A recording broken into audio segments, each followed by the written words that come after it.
We come to the media sector of the Daily Bugle as J. Jonah Jameson can be seen yelling at his interns. Another thing! Where in the heck is my half-cal low-fat vanilla latte? You want to know who wouldn't know anything about integrity and brewing that? Spider-Man. He's the absolute worst. Oh my God, thank you so much. Psst, Jonah, we're on. What? Oh no! Hello, everybody, and welcome to the Final Cut Gaming Special starring J. Jonah Jameson. That's me, J. Jonah Jameson, where I, J. Jonah Jameson, present to you Marvel and those laughable DC comic heroes. You know those clowns still can't get a decent film universe off the ground, and don't even get me started about the games. Well, they got Batman, they got nothing. You want to know what else? I can't accept the slander out there. You interns all agree with me. The dark web keeps spewing all these fake news and alternative facts at me. They're saying that Spider-Man is more heavily beloved out there than me. J. Jonah Jameson. It's a conspiracy. It's a scandal. The moral fiber of society wouldn't embrace such a lie. Unlike my readers and my listeners. See, they know the truth. They write for intellectuals. They don't need some crazy hack jobs in masks. Another thing. Those Avengers! Why do they wear masks? What are they hiding? How's Tony Stark keeping his hair from turning into helmet hair in that suit? How does he even use the restroom without soiling the suit? How does he go to a bathroom? Does he need to pull over at the gas station for a piss? I'm not even going to say Tinkle. Who put this Tinkle here? Was it you, Johnson? You're fired! Tinkle. Jeez, what am I? Some sort of half-rate hack? I'm sorry, sir. You heard him. How do they manage to keep so much city damage? We keep getting visited by aliens, cosmic beings, inhumans, and we've got mutants running around. That's right. We've got Wolverine poking his claws out in bars. The humanity. We've got that dang Magneto using magnets to lift up the cars. We've got Cyclops blasting down buildings.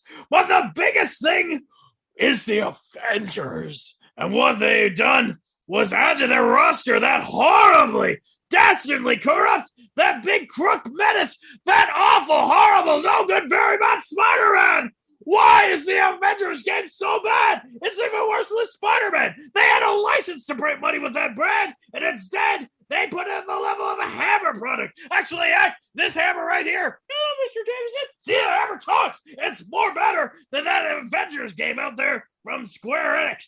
The lack of intriguing gameplay out there, there's barely any replay value besides the story mode. And the story mode isn't even that great because it doesn't have me featured at the top billing. People don't want to see that menace and abomination. He's the worst. Anyone that supports that stupid Spider-Man does not deserve to read my paper, my vlog, my podcast, or anything like that. He corrupts the youth. Do you want to know what my grandson said? He said to me, Jonah, I want to be like Spider-Man when I grow up. See that? He's corrupting the youth. But I can try to work past that. I can try to relax and stay calm. I can try to be the best I can be.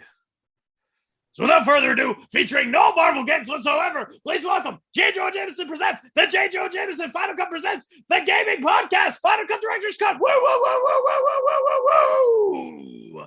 Morning, good afternoon, good evening, and welcome you may be, wherever you may be. And welcome to the Final Cut presents the Director's Cut Podcast featuring me, J. Jonah Jameson, as me, J. Jonah Jameson. I am the gaming special. I am vengeance. I am the night. I am J. Jonah Jameson. And of course, is my lovely co-host, the man whose opinion is wonderful, especially if it involves bashing that web-headed freak, Mr. Dean Connolly. Jonah. And the comic book encyclopedia, who knows just how many crimes Spider-Man has committed. What was it? Did you say it was 77 different crimes in the last 3 years? Didn't you try to have him, take out a supervillain? No. What was it you just said to me? Spider-Man committed 77 crimes in 3 years? No. Oh, I got it. It was more than 77 crimes. Anyway, please welcome Michael Fraser. Why do you keep letting him in here, Gene? Like every week we come in, he's going off about something, and he's yelling into a phone that's not even fully charged. And I then you get know. him. We don't pay security enough, Phrase. That's what it is. Another thing, your security cards. Why are they so underqualified? I mean, seriously, I'm not even scheduled to be here. There's no Spider-Man whatsoever. I just decided to come in and say, J. Jonah Jameson presents the Finalcut Gaming Special starring me, J. Jonah Jameson. You want to know why I'm here? Absolutely no reason. It'd be different if we were talking about Spider-Man 2 that's out in 2023, though. That's Spider-Man 2. What a game! I'm sure it's going to be. You want to know why? Because you can use stuff to punch, kill, and otherwise destroy Spider-Man. From what I hear from the good folks at Insomniac Games, they love me, J. Jonah Jameson, and they're going to make the game that I not only want, but I deserve. I don't really know what to say about that.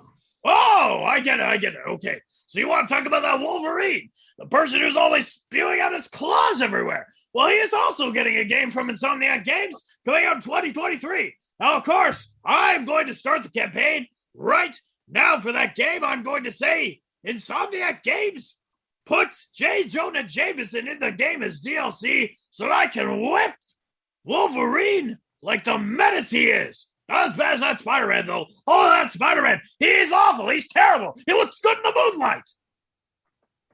Who gave me this? Was it you, Hawkins? You're fired. Anyway, go on. Don't you have some news? Don't you have some topics? Come on. I feel like I'm the only one carrying this podcast every once in a while. My goodness gracious. What do you people do for a living? Well, usually we can get a word in, but it seems like tonight we can't. Well, there you go. You added 2 sentences in, and you didn't even think about pivoting the podcast towards the news or the topics or the gaming specials these people will expect better from you. Says the man who has gone after Spider-Man for decades. Says the man who's gone after Spider-Man for that. I'll have you know that Spider-Man is a menace, that Spider-Man is a freak, and if I don't go after Spider-Man, he's going to get a huge head and stop doing good for the city, which I've never, ever, ever doubted that Spider-Man does a lot of good for the city. Here, this how we'll take care of J. Jonah Jameson. Jameson, opinion on Shawn Michaels. Oh, Shawn Michaels. He's the absolute greatest wrestler in the history of the world. Would you say you're his biggest fan? No! Nathan, you hear this blasphemy? Jonah saying he's Sean's biggest fan. Are you going to stand for that?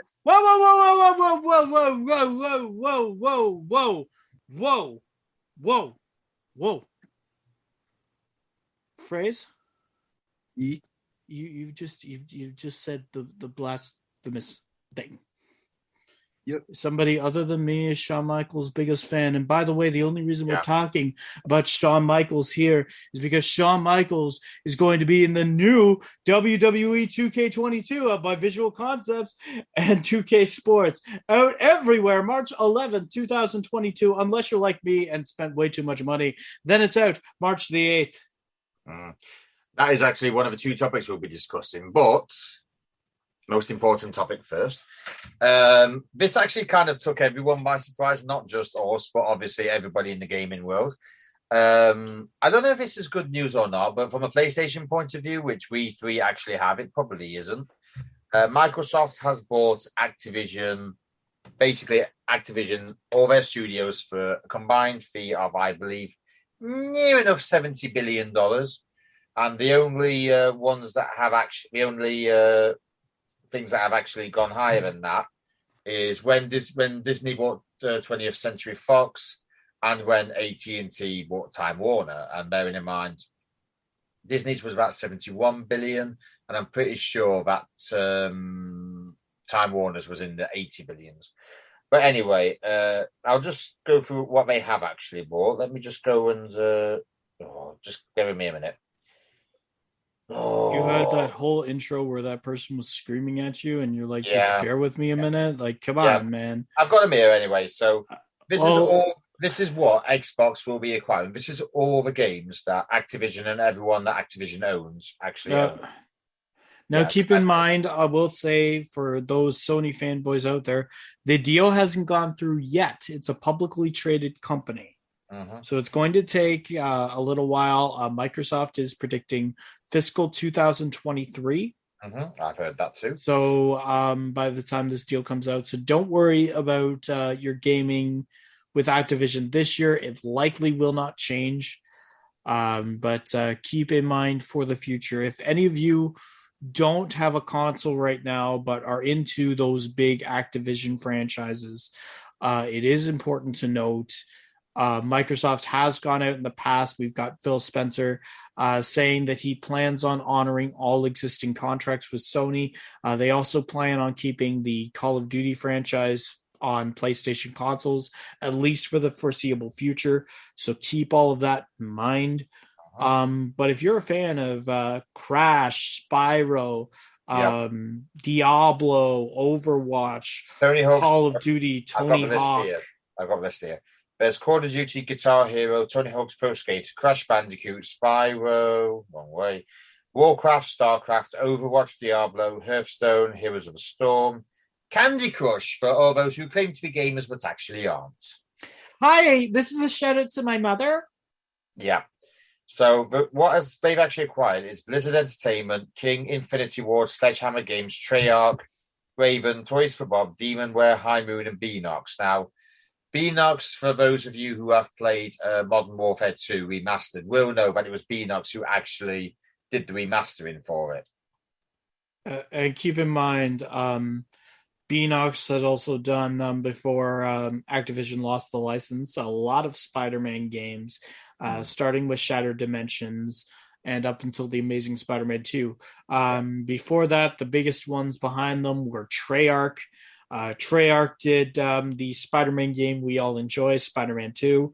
Treyarch also did the original three, the Raimi trilogy Spider-Man movies. They also assisted Neversoft to now worked on Guitar Hero, I should say, in the original Spider-Man PS1 game, the first really good one. They assisted them in porting it to, I believe it was PC for Treyarch. I cannot remember which off of the top of my head. When we go look at Neversoft, of course, they're the ones behind Guitar Hero. At least they were. Prior to that, they were the lead developers of Tony Hawk. Vicarious Visions were your Tony Hawk, your Crash, just about anything that you can imagine from, at least from my childhood, that wasn't Mario, Sonic the Hedgehog, or anything like that. Due to some wonderful deals Activision now has, or which means Microsoft now has, and it's going to shake the landscape of what we do. Yeah, just so everybody's aware, this is the third biggest deal in all over entertainment. But as far as gaming goes, it absolutely blew when Take-Two bought Zynga for $12.7 billion. I think it's pretty safe to assume that they just literally blew that out of the water. Yeah, Zynga, like, if Take-Two bought Zynga, you're pretty well getting the mobile market. Microsoft buying Activision, you get the biggest developer in the mobile market ever in King. Yep. You've got several AAA developers. You've got the developer of the consistently best-selling franchise for the past, I forget if it's 13 or 15 years in the United States. Probably 13. Yeah, one of the two. You've got a lot of bang for your buck, especially if you are going to be monopolizing content in the future. You've got a lot of bang in that buck.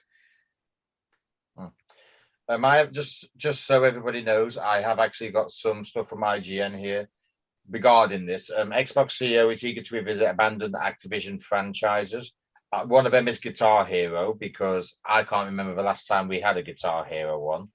Just trying to think what else there is. King's Quest, Guitar Hero, Hexen. This is to name but a few, obviously. Actually, that's the only thing on there. But the fact that there hasn't been a Guitar Hero game since, well, the PS4 version, which I do miss, I would actually like to see another one come out, but at the same time, I would like it to go back to the PS3 style guitar because I don't like the new one. It just missed everything.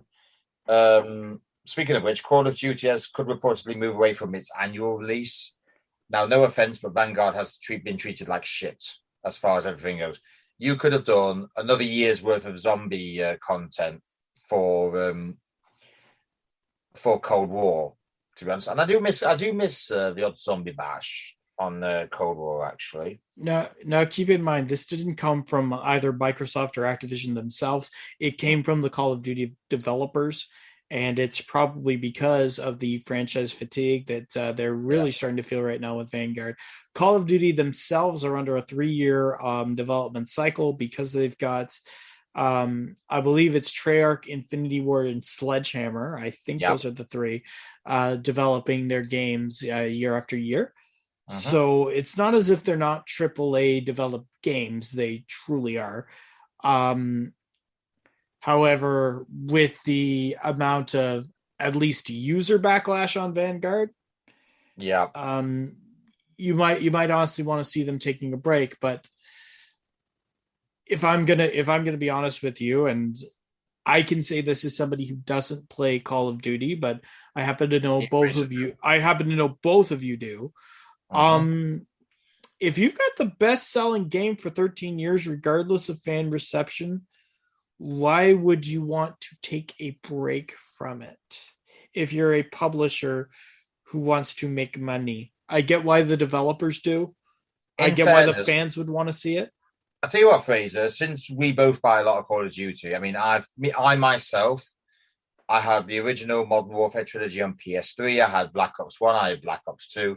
From a PS5, by the way, for PlayStation Plus, I actually had WW2 on it. I've actually just finished Modern Warfare 2's campaign. I've got Modern Warfare Remastered in my PS5 library as well. I did buy Cold War last year. For me, well, actually, there's many reasons, but I would actually like to go on. Fraser, you go first because I need to try and get my words into go out in one way instead of about 1,500. Well, I've used to play Call of Duty a lot with my friends. Like, it was always zombies. Like, I remember in high school, like, my friends blowing off class to pull all-nighters to play. Cold War was pretty good. I enjoyed a lot of the zombie stuff. A lot of the story we got was fantastic. I think Call of Duty's in a bit of panic mode after, after Battlefield dropped. Yeah. Like, the reaction it got. Honestly, they could have just they could have pushed back Vanguard or not even announced. Yeah, they kept working on it. They could have just pumped more into Cold War. And I get where Nathan's coming from because you're literally putting on hold a license that prints you money regardless of the reception, which is probably a mistake on their part. But I think now they're trying to compete with everything that Battlefield's been dropping. Well, unfortunately, Battlefield 2042 has got to the point where EA is considering free to play. Well, keep in mind too, when it comes to Call of Duty, especially, they are beating Battlefield in terms of revenue. I hate defending Call of Duty. I really, truly do. And if any of my Xbox Call of Duty friends out there actually hear me defending Call of Duty, they will never let me hear the end of it. So thanks a lot, assholes. But Call of Duty, like, if you're saying they're trying to compete with Battlefield, no. Battlefield is trying to compete with Call of Duty. Let's get that perfectly clear. Battlefield 2042 had a really serious sci-fi feel to it when they actually released it. Adverts made it put it that way anyway, but I have never been a Battlefield fan. I've never been ever since Battlefield 2042 come out, I have never once been enticed by the prospect of playing that other than Cold War. Simply because you're looking at a guy who was born in the 80s. I love just about everything 80s. Probably not the hairdos and a lot of the fashion, but I absolutely love the 80s. I have never had a Call of Duty song on my Amazon playlist.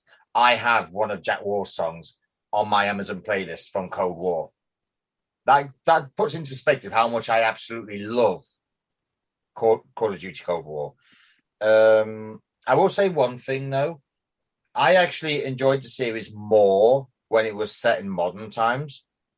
I mean, like Fraser said, I spent majority of my childhood playing Modern Warfare 2 and 3, the PS3 versions, with my best mate. Oh, we had so many hours of Spec Ops and survival. I still miss those days to this day. But I think the problem is there's just too much There's too much going on in World War II. There just genuinely is. If it's not a World War, it's something else. It's just like, now, Advanced Warfare, I did actually enjoy because I am a big sci-fi nut, and it made a change.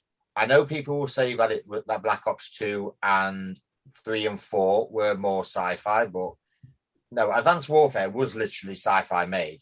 Black Ops 2 was sort of going between the 80s and the future, and I didn't mind it, but it didn't exactly leave me with much hope. And I never really played 3 and 4 simply because I played 2 and I just didn't want to play Black Ops 3 and 4 anymore. I will say one thing though, they made a great Call of Duty made a great call in going with Cold War. Vanguard does not interest me in the slightest, despite the fact that Finalcut's previous interviewee, Martin Copping, is actually one of the lead actors. I'm a zombies man. The minute somebody says that there's hardly any zombies content, I am not going anywhere near it. I'm sorry. I will wait for it to come out on PS Plus. I will not get it in any sales because there's no frigging point for a guy who mainly plays zombies but doesn't mind the odd campaign. That is the only reason I would buy that game. There is Modern Warfare 2, as in the proper the sequel to 2019's Modern Warfare. By the way, I would play that if it wasn't so expensive, and it's what, a €2 game now, €3 game. Hang on just a second here.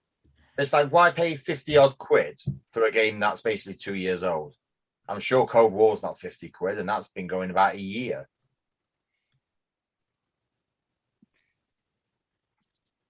While Nathan looked at that, I will actually say that Activision won't remove existing games from PlayStation after the Xbox acquisition. Let me just use anything else. Oh yes, for anyone who's basically like, I bet it doesn't mean anything about that they've hardly lost anything. Sony lost 13% of its share value the day that happened. Now, considering money talks and money is everything, Sony lost $20 billion in a day. $20 billion. I'll just let that sink in with everybody before they actually listen on, because I was like, whoa. Even some guys who don't really know anything about gaming, I mentioned they lost 13%, which is about 20 billion, and their mouths just opened like, Jesus Christ. Yeah, it's to the point where there are rumors that Sony's going to act and possibly purchase EA. There is something about a AAA company. To be honest with you, we actually had a discussion about this not so much as soon as we found out, but earlier in the week. We said EA. A few experts have said EA. I actually think Take-Two might be a good idea. Or 2K. Oh no, I agree with it. Take-Two would be a great idea. But then again, EA. Yeah, that's what leading experts are saying.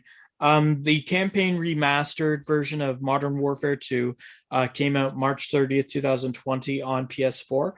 So it's near enough 2 years old. What was I going to say? It's not that one. It's the redone Modern Warfare. So it'd be, hold on, it was out in 2020. So yeah, it'll be about a €2 game because Cold War came out last Christmas, as in the Christmas before this one. So Modern Warfare, the remake, will be about 2 years old. But yeah, 60 quid for a €2 game, not worth it. Absolutely not, despite the fact that it does look quite good from all the gaming ones, all the YouTubers I've seen, and all the previews I've seen. Yeah.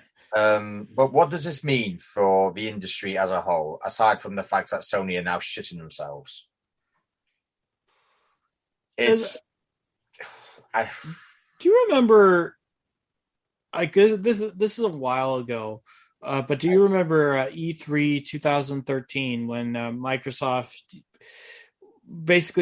shit the bed at E3 2013 with the always online thing, and inability to share used games. One thing that Microsoft tried to do at that conference, which failed miserably but would not fail now, is to create an ecosystem of content, and that's basically what Game Pass has done. Yeah. And what I want to know, just for my own perspective, because yes, you're right, Sony's basically shit in the bed right now. Absolutely, and why wouldn't you? You have a chance to just have a giant checkmate. I think where the industry is going to be headed is a war on content. Yeah, definitely.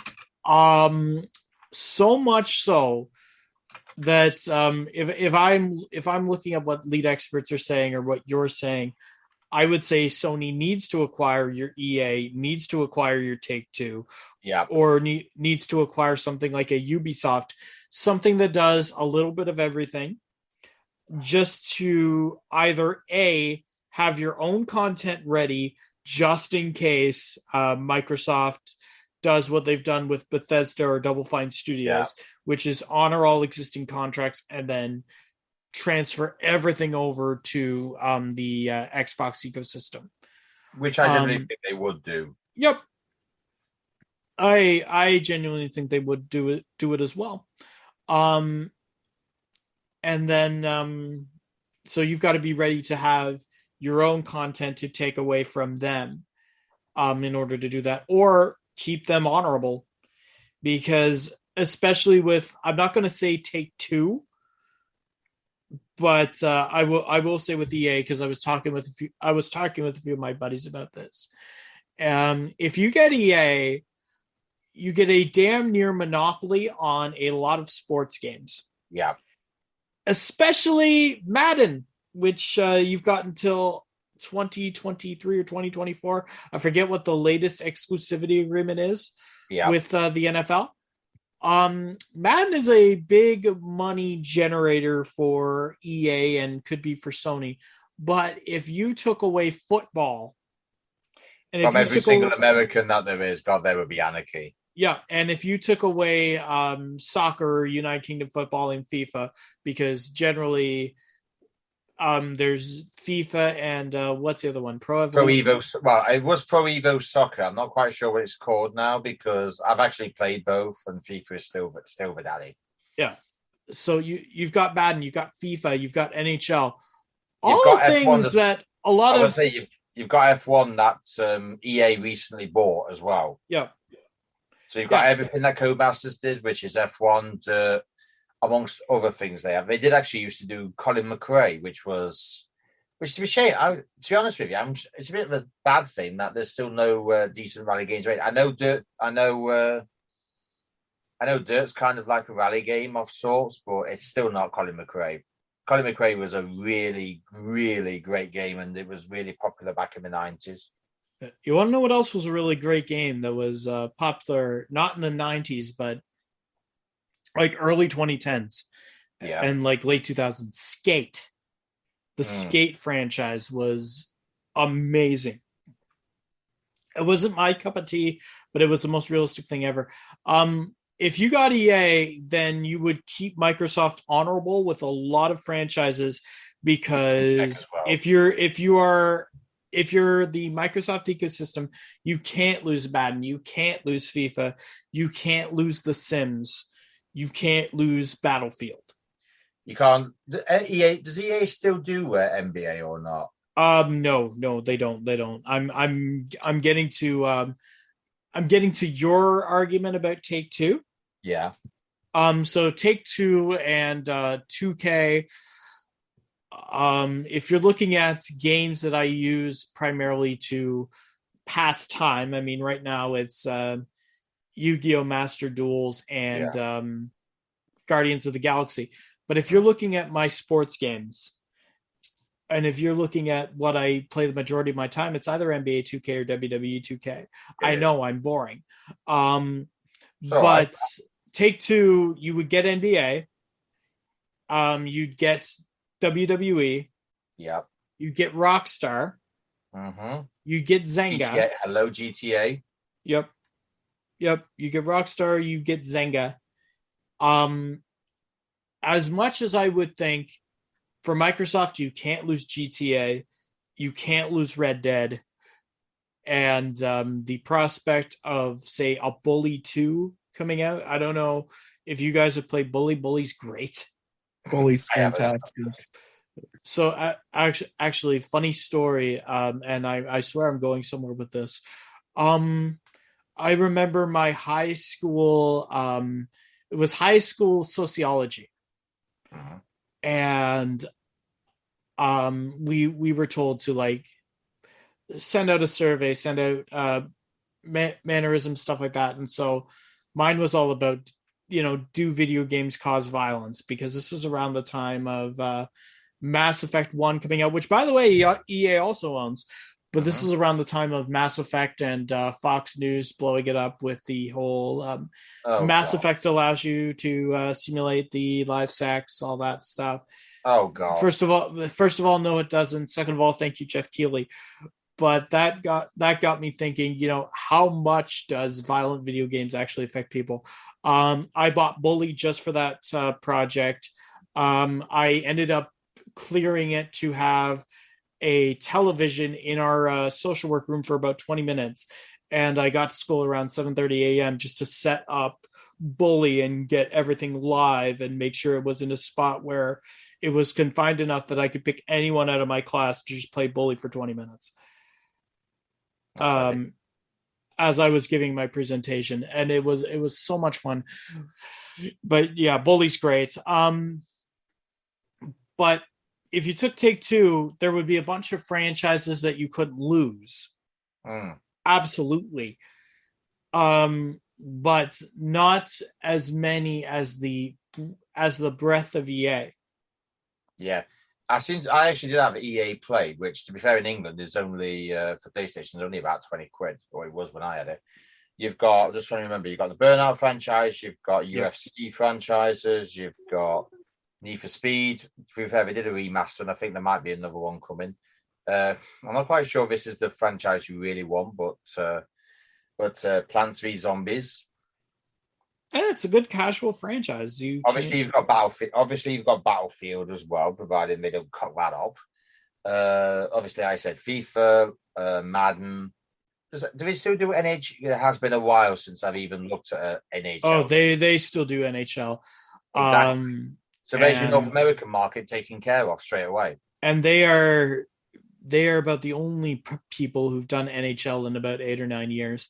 And I sincerely hope, and this is the other thing that's gotten me a little bit sinister and really rooting for Sony to pull the trigger.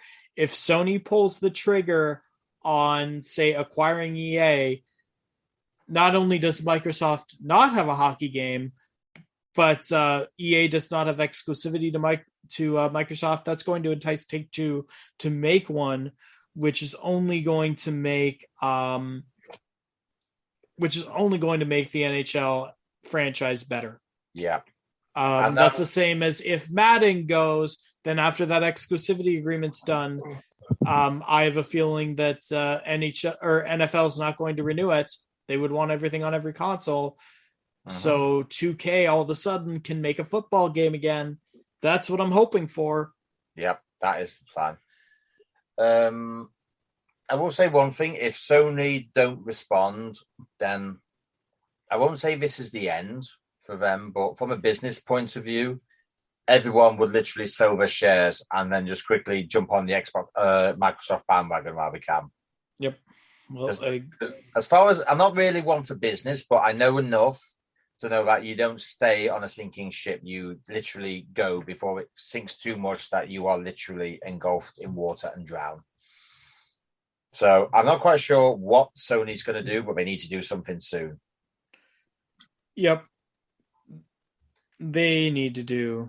Yep. There is some good news as far as this whole thing goes. I know I'm letting everyone down again. I do apologize.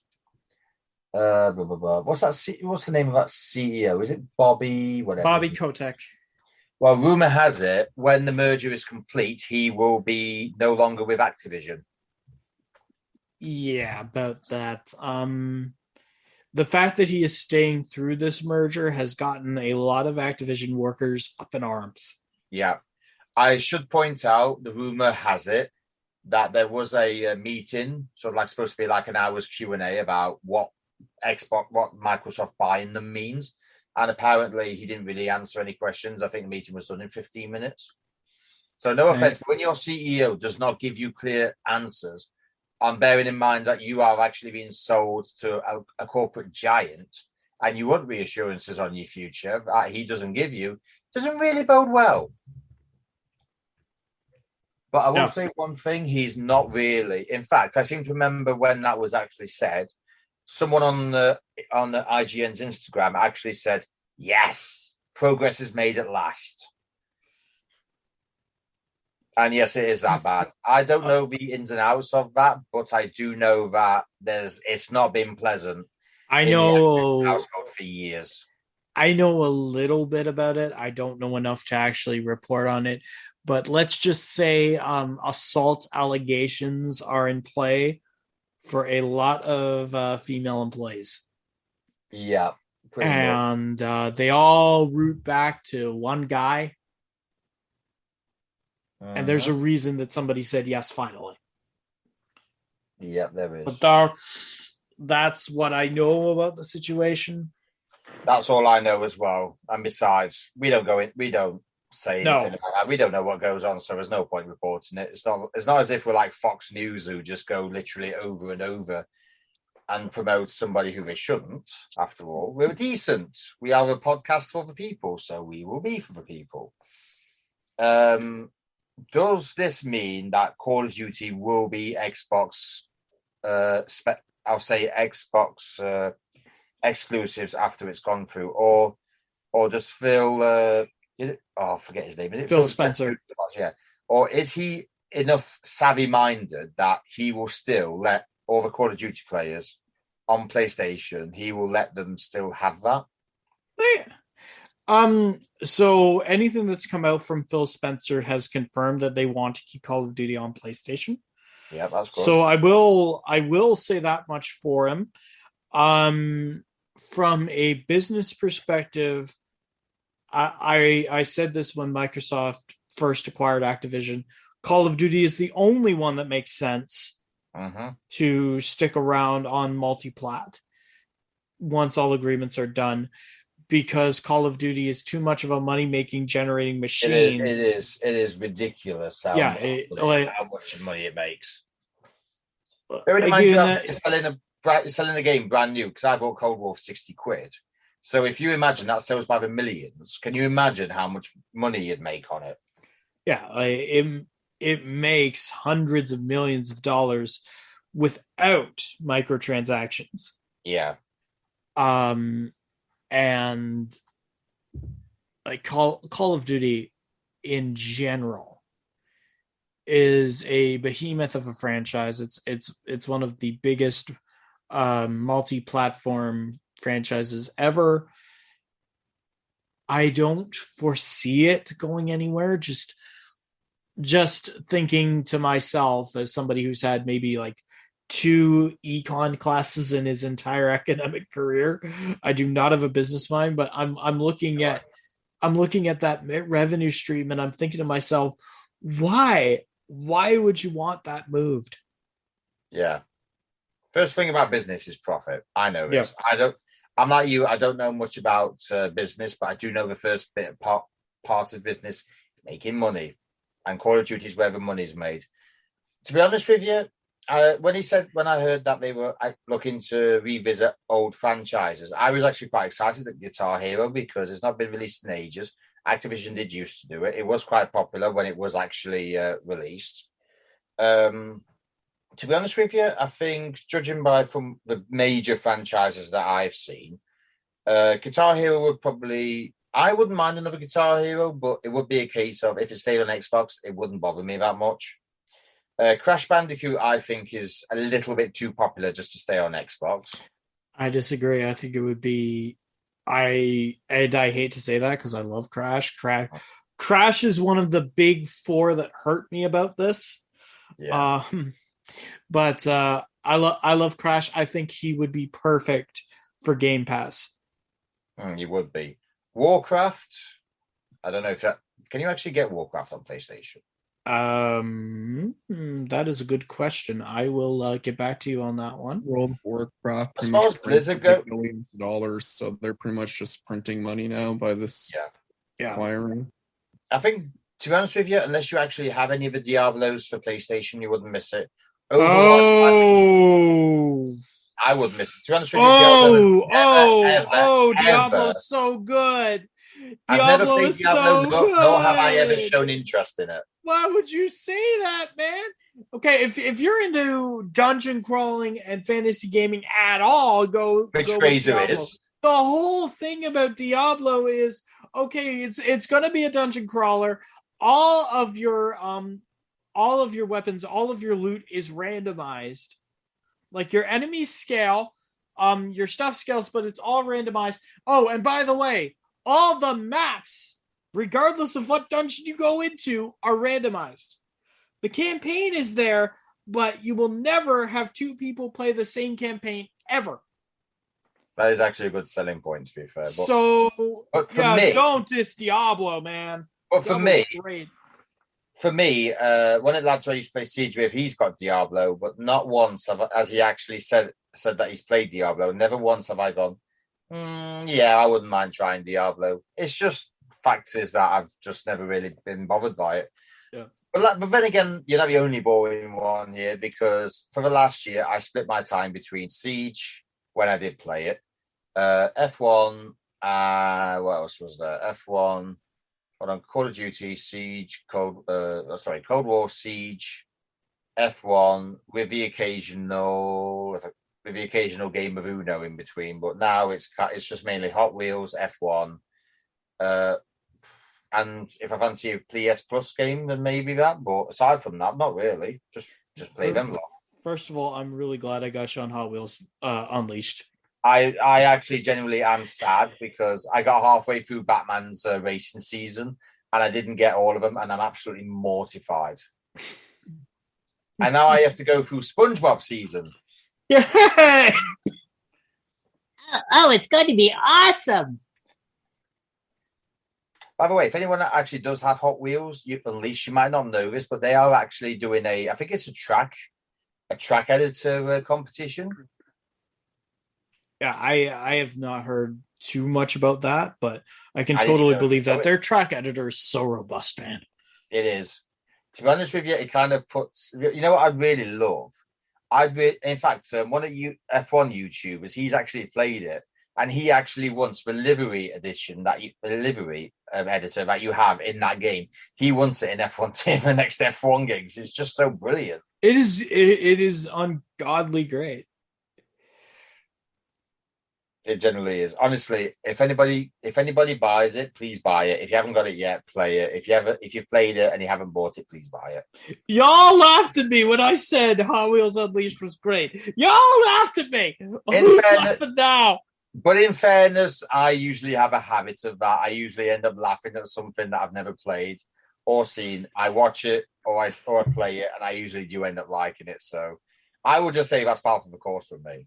It's funny though, because Dave told us about it, and I'm checking it out, and then all of a sudden I see the car from the main character from Hot Wheels World Race, and I'm like, damn it, I'm gonna have to get this now.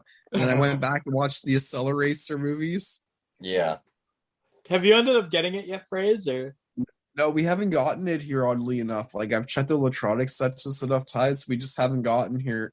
So I might have to check the source next in my small mall. So the best advice I can give you is watch for it to go on sale on Amazon and order it off of Amazon. Yeah. It can go on sale for around $30. That's where I bought mine at, and I highly recommend that. It's so much fun.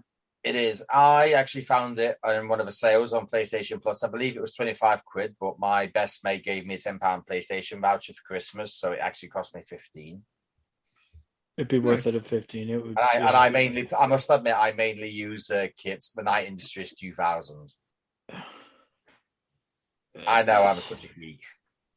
Yeah, it's so good. It's such a good game. It is. We generally, I don't know about you guys, but I generally would do a multiplayer session where it's just 3 against everybody else and just have a laugh. I would lose so much.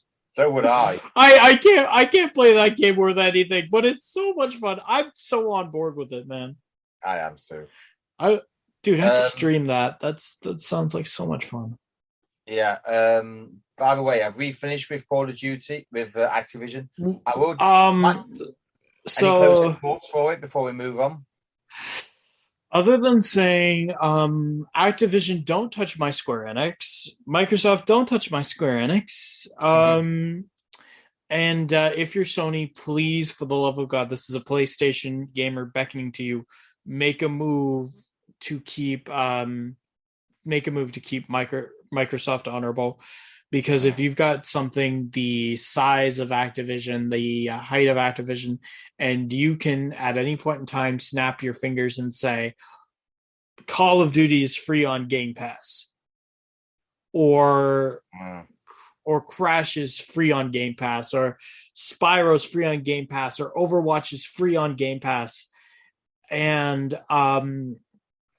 Candy Crush is free on Game Pass. Oh, sorry, that's for the non-gamers. Yeah, that's for the gamers who think they're gamers, but they're actually not. Well, Candy Crush is free to be brutal. Why the heck would they put that on Game Pass?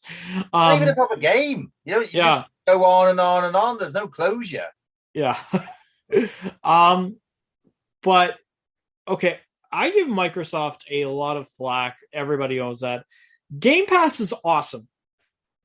I'm just going to say this right now. Game Pass, with the amount of stuff you can do, with the amount of just like little trinkets it gives you for using it that you can use to buy real world things, makes it worth your time as a gamer to do something that you love doing. If you are Microsoft, like, kudos to you for Game Pass. It is great. I hope it's not going to be the only ecosystem out there. I am upset at monopolies. I'm begging Sony to do something and make sure that its Game Pass alternative is just as good as Game Pass, because right now I hate having to tout Game Pass as much as I do. Game Pass is great. Well, rumor has it. I'm not sure if it's true or not. I just need somebody to confirm this. PlayStation's probably seen the model of it and thought, you know what, we might as well do that. I did mention it in the news I think it was the last time we did this. They were on about combining PS Plus and PS Now. Now, I do remember one of the reports saying that from January 21st, which at the time of this was 2 days ago, they were recalling all the PlayStation Now cards from every shelf everywhere. So I don't know if anybody's listening and has tried looking for PS Now but can't. I will say one thing. At the minute, PlayStation Now is still on your PlayStation home screen. So I think it is happening if they are planning to do that. But I would like it to come within the next year or so, because I'm being a bit generous there. I'll say the next 6 months, because once the sale of Activision is complete, Sony really need to get their heads out of their asses and do something. I wouldn't even wait till the sale of Activision's complete. Yeah, I'd do it now. Yeah, you need to announce something within the next 2 or 3 months. Yeah, my birthday actually is in April, so they've got to do something by then. Otherwise, they are fucked more than a prostitute. Literally, it's true. It is true. Fraser, anything lastly to add?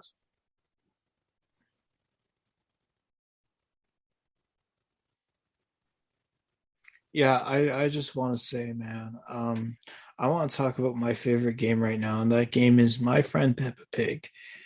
Okay, and we talk a lot about Call of Duty on this podcast, and Modern Warfare. We talk a lot about Rainbow Six Siege. Okay, and not really, not anymore. And I like those games, and I hear that Rainbow Extraction or Rainbow Six Extraction is free on Game Pass right now. But My Friend Peppa Pig, let's talk about that game. First of all, it's got graphics just like the show, okay? And I'm pretty sure that me and my friend Peppa can go on a Ferris wheel. And I've never really had. Oh, you're here. Yes, I am here. I was helping Lucian, so Honestly, the weird timing of all this happening after that speech Frost from G4 Tech TV gave about PlayStation just makes the situation even weirder. Yeah, definitely. So that's all you've got to add, Phrase. No, I gotta add is that I want the NHL games to be done by 2K because then we can actually get something almost on the level of the NBA games. Hey, 2K hasn't done a good NHL game since NHL 2K5. And the thing is, EA didn't sign an exclusive agreement with the NHL license. 2K just doesn't want to do it anymore. Bit of a difference, mate. Yeah, but I think they could make probably one of the best hockey games. Hell, I'd rather see them pour the same cash than they put in the NBA games into the WWE games because they desperately need it. Have you seen the screenshots for the new WWE game? I have seen the screenshots. Have you seen the gameplay demos for the WWE game? I am waiting to see how the story plays out. Have you seen the adverts for 2K22? Yes, but I want to see the story mode play out, so we're not Trey again. You're not going to be Trey. There's two separate storylines, man. We don't have to be Trey again. By the way, we're free of that crap. We are free of that crap, man. You do know Nathan has actually pre-ordered it. I'm not surprised. Nathan usually pre-orders, so there you go. Then it's called something very simple. It's 2 words. It's called share play. Yes, but if it's garbage and they're like, Shawn Michaels collection, Nathan will be there. So, hey, whoa. God, don't start off on Shawn Michaels. No, I'm saying like if the game was like garbage, but they had like the Shawn Michaels collection thing, like Shawn Michaels they statue. Don't have the Shawn Michaels collection thing this time around, man. We told you, they got the NWO thing. Ladies and gentlemen, I would like to apologize for my 2 co-hosts acting like children. He started it. I know. If the game was so bad, but they had a framed thing where it's a piece of Shawn Michaels chaps, Nathan would be there. Actually, he's got a point. Yeah. Oh, before we go on, chaps, I do actually have something from 2 weeks ago. Would you like to know what I actually have the top PS4 and PS5 store downloads of 2021? Let's do this. We'll start with PlayStation 4. What do you think was first? In 2021? Yeah, this is from IGN.com. Now, are these games themselves, or are they like everything? Games, downloads. So your top PS4, PlayStation Store downloads of 2021. Why not start with Vanguard? I'm guessing Vanguard. Vanguard is 5. Number 5. Okay. It's good. Final Fantasy 7? Nope. It's not. Dragon Okay. Quest. What was that? Dragon Quest? Nope. Okay, let's go NBA 2K because that's always high. Which one? What do you mean which one? Because there's 2 on this list. Like which edition or no, which one? We'll go PS4. List. Yep. How high is PS4's? 4 and 7. 4 and 7. Okay, I'm gonna say PS4. Yeah, PS4 is higher than. No, this is just for PS4. So, which 2 versions of NBA 2K are there? Both the regular and I think the regular would be 4. I think the 75th edition would be 7. Which one's the 75th edition? The one with the all the VC and stuff like that. Right. NBA 2K21 was number 7. NBA 2K22. Oh, now I see what you're saying. Yeah. Okay, that. And by the way, we have been talking about a fair few of these, so that actually makes way more sense. Yeah. Spider-Man. Nope. Let's go. Spider-Man's not there. They finally stopped. PlayStation 4. No. Okay. Let's go with Call of Duty Black Ops. Black Ops was number 2. Okay. Battlefield. Not for PS4, no. Okay, but for PS5, yeah. Okay. I'll say it again. You've mentioned a load of games that are actually on here. I can believe that I have Hot Wheels. Nope, unfortunately. Damn it. F1. Nope. Dirt. Nope. Really, Dirt was free. Mega Man. Mega Man's not there. Why would Mega Man be there? I'm pretty sure these are like full price ones, Phrase. Well, GTA. Let's go GTA, because why not? GTA 5 was number 1. In 2021. This is on PS4. PS4. Getting on to PS5, yeah. Yeah, on 2021 on PS4. Okay, let's go Red Dead. Red Dead Redemption, which one? The PS4 one. You mean Red Dead Redemption or Red Dead Redemption 2? Oh, RDR2. Number 8. Okay. By the way, this is also Sony has actually released this list, so it's actually coming from Sony. Yeah. Do you want me to just put you out of your misery for PS4? Yeah, just right. I'll do it from 10 to 1. Mortal Kombat 11 was number 10. love it. Major League Baseball Show 21 was number 9. I'm surprised it was that high. Yep. Red Dead Redemption 2 was 8. NBA 2K21 was 7. Madden NFL 22 was number 6. Yep. Vanguard was 5. NBA 2K22 was 4. And as usual, Minecraft was number 3. I can't say I'm surprised. But... Yeah, I can't. Call of Duty Black Ops Cold War was number 2, and GTA 5 was number 1. Now, though, gentlemen, your true test. Top PS5 PlayStation Store downloads of 2021. Let's go NBA 2K22. Number 1. Congratulations, you got number 1. I would like to thank the Academy. I am one of those people. I would like to thank my mum and dad for making me so great with predictions. I would like to thank you, as NBA 2K22 is one of the few games I downloaded in 2021 on the digital storefront. Just before you go, after you said to Twitch, there is some that you've already said. There is one especially that's on there that if you do not get, I will literally disown you. Really? In fact, let me rephrase that. If there's one game on here you don't get, you will be so upset with yourself. You will just say, I can't believe that.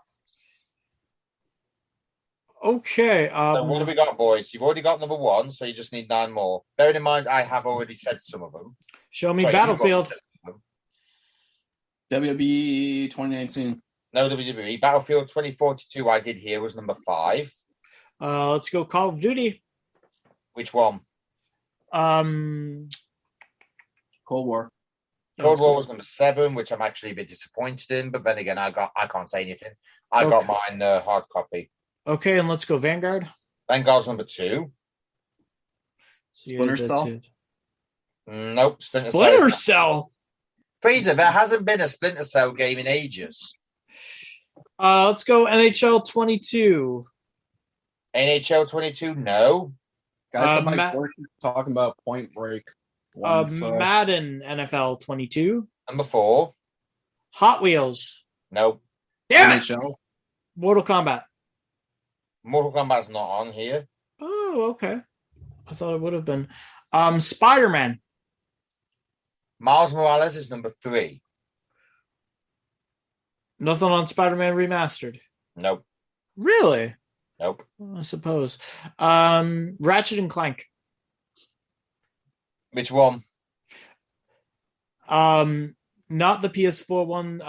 Rift Apart. Number 6. Congratulations. That's the one I was absolutely like, he's not going to get that. No, he is going to get that. That sold like hotcakes, and for good reason. It's very good. To be honest with you, there's 3 more left. Hades, because I know that game blew up pretty big. No. Deathloop. No. It Takes Two. No. Shall I tell you? Give me a minute. Give me a minute. Little Big Planet. No. Little Big Planet. Jesus Christ, Phrase, that was ages ago. Okay, if you had said Sackboy's Great Adventure, I could see it. But dude, this is PS5. There's been no Little Big Planet game. For ages. That would be like me. You know what? What the hell? Let's get Fraser's favorite game. I don't care if it's on there. Make sure it's on there. I don't care if you lie to the people on this one. My friend Peppa Pig. Where is it? Nowhere.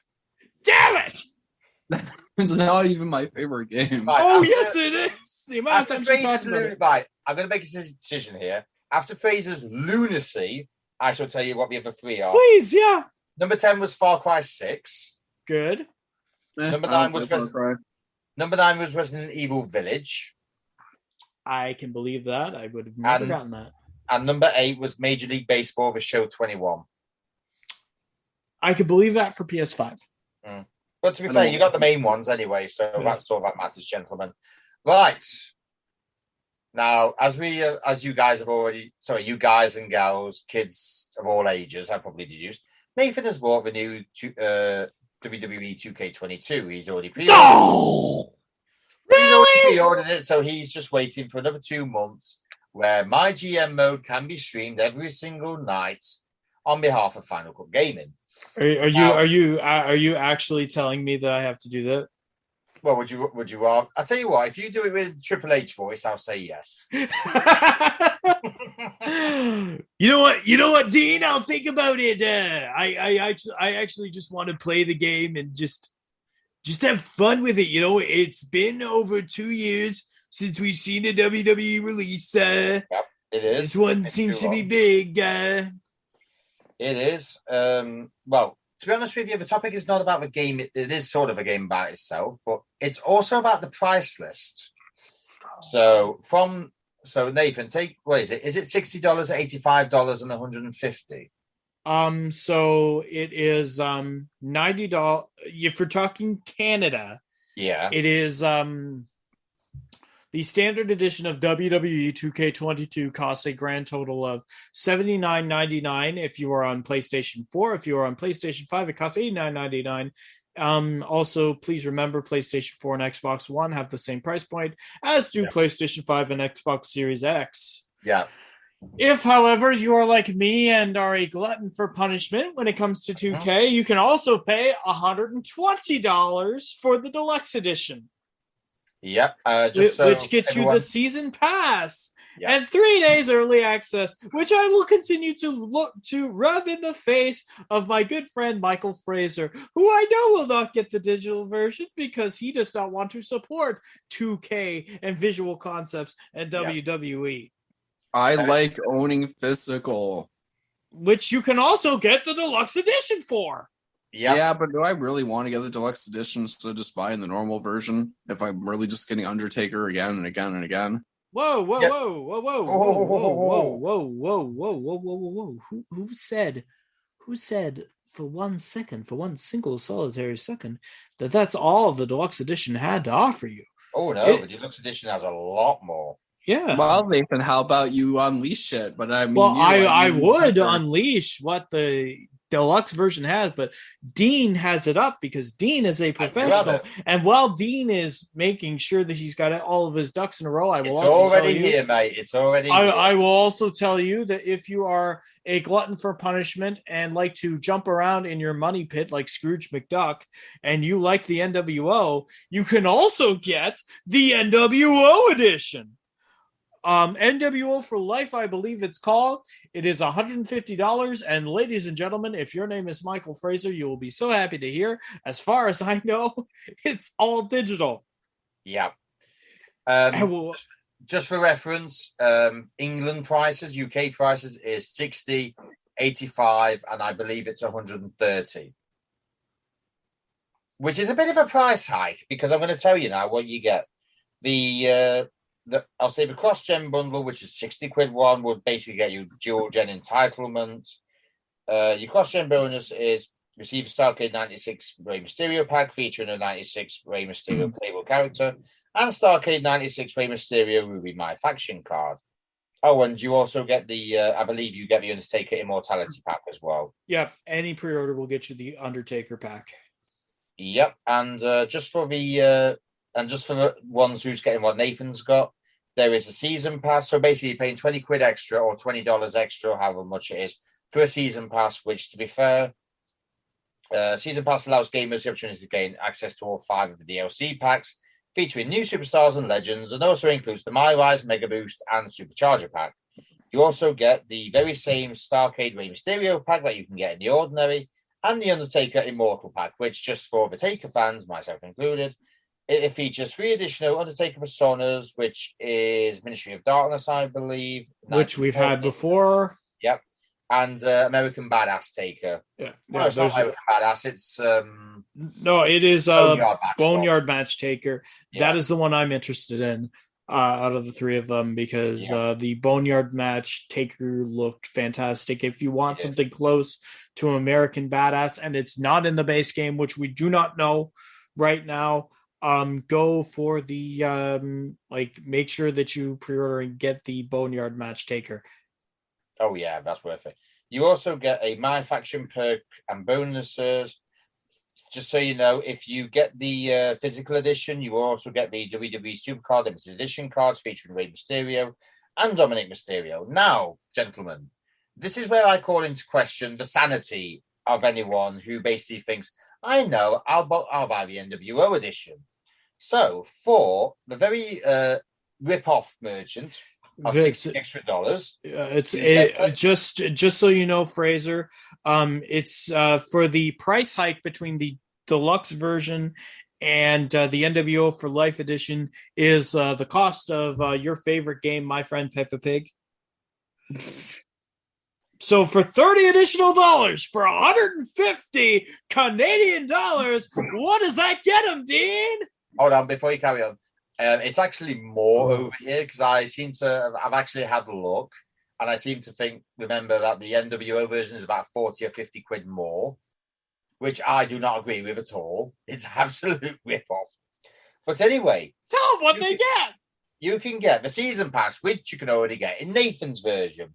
You get playable NWO superstars, which is playable NWO versions of Hollywood Hulk Hogan, Scott Hall, Kevin Nash, Six, and Eric Bischoff. And keep in mind, you can also get all of these same superstars in the base and deluxe editions of the game. It's just the attires. And trust me when I tell you, we can make those attires in community creation. So really, you're paying for the privilege of getting the NWO theme music and Titantron if you want to use those. So there's more.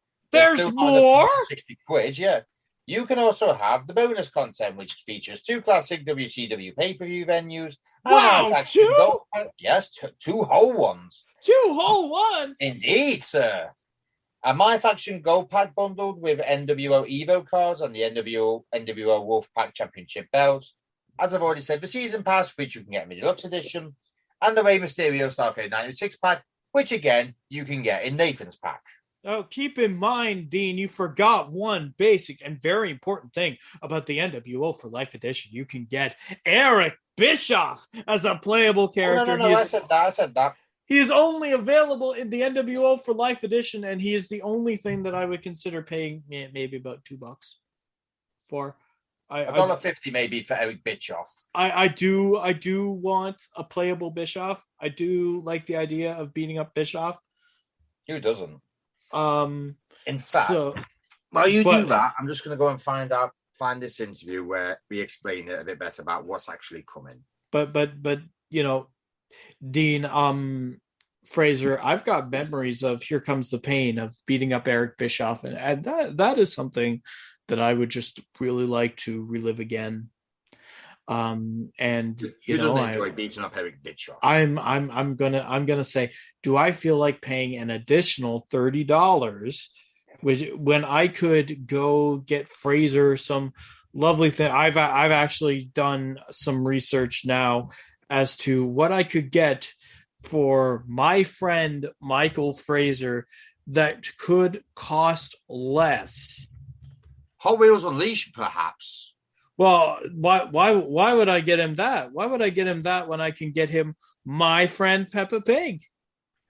Why would I spend $30 on the NWO for Life Edition when I can get the following things off of Amazon that are cheaper? The Adam Sandler version of The Longest Yard with Bill Goldberg. Yes, you could actually. Yes, I could get Carly as well. That does have the great Coley. I could get him the Bill Goldberg autobiography here by Kyle Alexander. It's $20.46. That's rip off. It should be $2. Everyone knows he's overpriced. No, I'm not going to argue with that at all. Oh, you could get Goldberg with Steve Goldberg, The Strange Journey of America's Most Unlikely Superhero. That's Bill Goldberg there. You can also get, let me see what else we got here. Oh, now this is a little bit more pricey, but I still think it's worth it on Amazon. And I'm sure if I went into some pawn shop or something, I could get it cheaper. The WrestleMania 37 Elite Collection Bill Goldberg action figure with the Universal Championship and Paul Ellering and Rocco. So you're basically getting like 3 superstars in one right there. That's bargain. Yeah, that is a total bargain. A bunch of different things that you can get for $30. That I would argue, if you want to send all of those things to Michael Fraser's house, well, if you are, which I myself am tempted to do, just so I can see his face. Look, he muted himself because he's thinking to himself, "Oh my god, I've got to change my address." Yeah. But in hindsight, if you went on the PlayStation Store, you could buy Doom, the original Doom 64. You could buy them 10 times over. I mean, Batman Return to Arkham. You could buy. Exactly. Hot Wheels Unleashed, like you said, if you find it on a sale, it would be great. Actually, if we're gonna get good gifts for each other, I have one for Nathan. Actually, he'll love this. It's from Reddit. For those of you who dislike Shawn Michaels, what are some stories you've heard that convince you he's a terrible person? In late 96 and 97, every story you heard, but it's free because I can just send him the link, which costs less than any of the so it's free now. It's free, but you're absolutely right. Send each other Reddit links, YouTube videos, watch our podcast, something. All of this stuff would probably be a better use of your time and money than any of the Goldberg stuff. Than blowing $30 on upgrading from the digital version to the Bill Goldberg edition. That being said, this game is interesting to me. It is. If Fraser will forgive the Shawn Michaels expressions for about 5 minutes. Now, keep in mind, I had a few expectations for this game coming in. I'm going to let you guys get your thoughts in about it too. But I wanted it to come in with a GM mode before I would even consider buying it. I wanted it to come in with a revamped control scheme because I don't care what you say, 2K20's controls were awful. Mm-hmm. I wanted it to come in with feeling new, feeling fresh from what we've had for the past decade, because if you look at what Ukes is developing with the AEW video game, it looks very similar to a certain other WWE game that I need in my life. I need a Here Comes the Pain 2.0. So Ukes, so long as it has a GM mode, it's going to pass. I needed something that really would allow 2K and Visual Concepts to make a statement, and I feel that this game has. You've got pretty well the only safe legend that you have under contract to make a showcase mode about in Rey Mysterio, which, by the way, is how I figured out that Shawn Michaels is confirmed. One of the matches, according to several different interview spots with Rey Mysterio did when he looked at the matches in the 2K showcase mode, one of the ones was just after, actually was the night Eddie Guerrero passed away. Against Shawn Michaels. If you haven't seen it, it's available on YouTube. It's a nice 15-minute match between two fantastic legends, or I should say one legend and one god in Shawn Michaels. Shawn is a god, Ray is a legend. And if you look at what they're doing with My Rise, we've seen something very, very limited about it. What I enjoy is you've got two separate storylines going on, two different ways to play, and maybe, just maybe, you're going to get better writing than Red and Trey. Yeah. Also, bonus points to 2K. because my GM will have you start off managing a small indie promotion in high school gyms, potentially using WWE superstars, probably because it's not like 2K has a robust creation system or anything that they could use to auto generate wrestlers. No. That'd just be dumb. Bonus points to 2K if they include Baron Blade on commentary. I love Baron Blade on commentary. I'm one of the few people who does, but these are my wants, not yours. Also, if you have the ability right now to just spam how good Bill Goldberg looks to Michael Fraser, I'm sure you would greatly appreciate it. But aside from that, this game has intrigued me enough to take my money, because I know I will work my butt off to ensure that I enjoy this game. I want to like this game. Yep. Am I all right to? Yeah, please give your thoughts. Yeah. I've got a because I actually have a big thank you to Smackdown Hotel for publishing this. There was a WWE 2K22 interview with creative director Lionel Jinx, sorry if I butcher his name, and art director Christina Pham, hosted by Nathan has actually seen the new control system that he was on about. What is your opinion of it? So my opinion of the new control system is I want to see how it works. I want to see how responsive it is. And I want to see if it will truly give 2K its own identity, because it's been working with the SmackDown controls for over 20 years. Yep. I do like the fact that there is no longer a reversal and it's back to using your witch. You've got the block button, you've got the dodge button. Yep. And it will really make things feel more dynamic, because it's not strike reversals or grapple reversals anymore. You really have to time out what you're going to do and where you're going to do it. I do think just looking at the screen cap of the controls, it's going to be instantly better than WWE 2K20, which took Yuke's control system, which I love, and butchered it. Absolutely butchered it. Yeah. Basically, the controls is to allow for increased accessibility to those picking up the game for the first time, whilst still offering some strategy and skill set for more seasoned players. This year, it seems to be much more than simply moving buttons around. Like I said, there's no limits. There's no limits to reversals this year as well. So it's not as if you have to build it up and actually allow one reversal. So now you can actually literally have as many reversals as you want. To be fair, you can even make it like a proper WWE programming where everyone counts as everyone.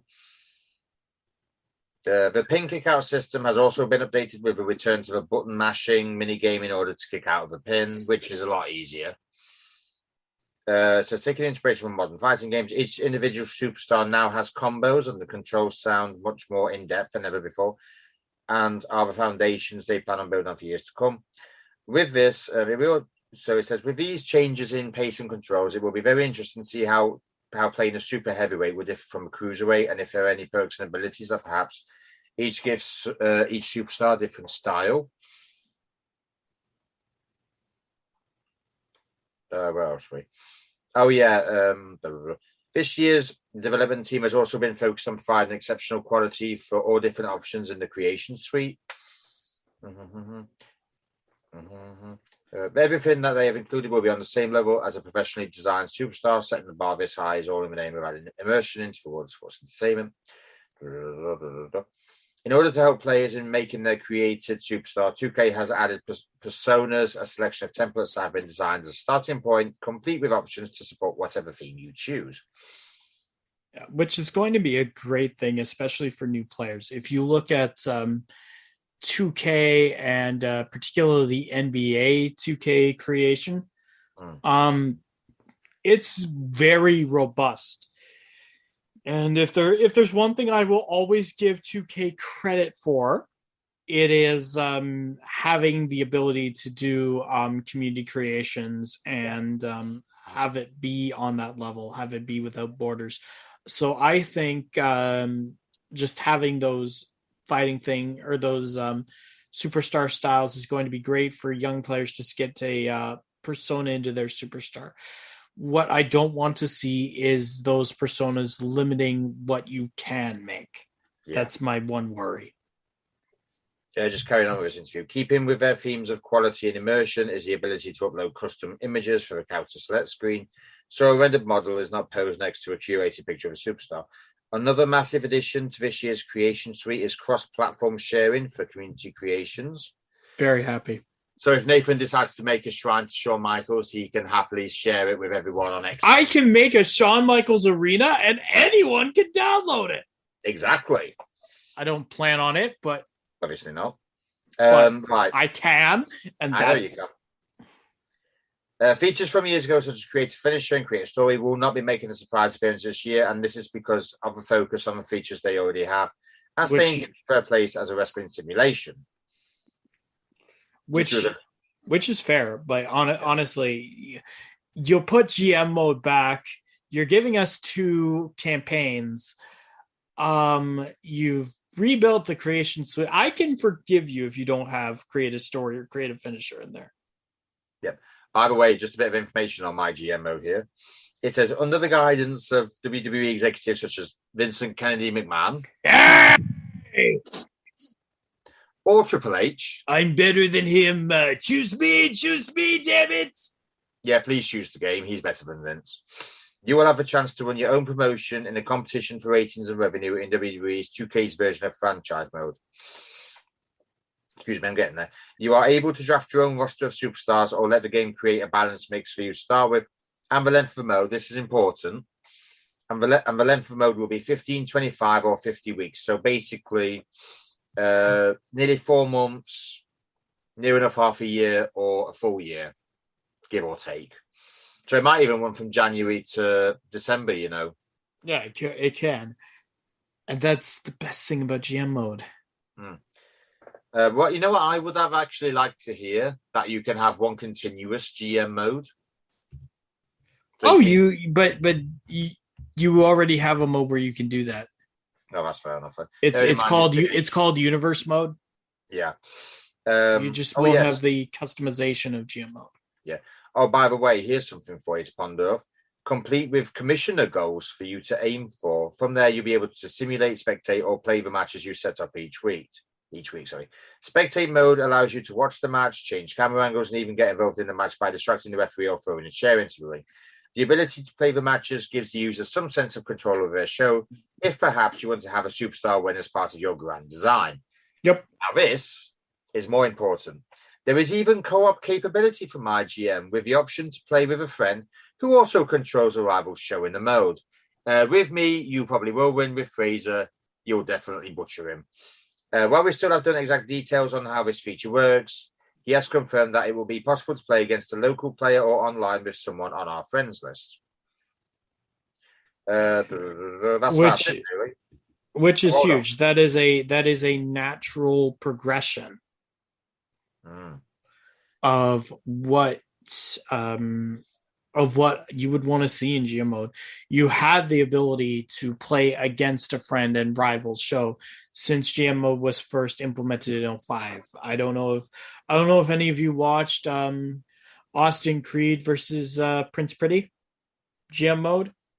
Yep, I watched that. If you haven't, I highly recommend that you go on Up, Down, Down right now, that YouTube channel, because that series is fire. And it had Xavier Woods and Tyler Breeze playing SmackDown versus Raw 2006 GM mode. You could do that. The fact that they have now moved that online, brilliant.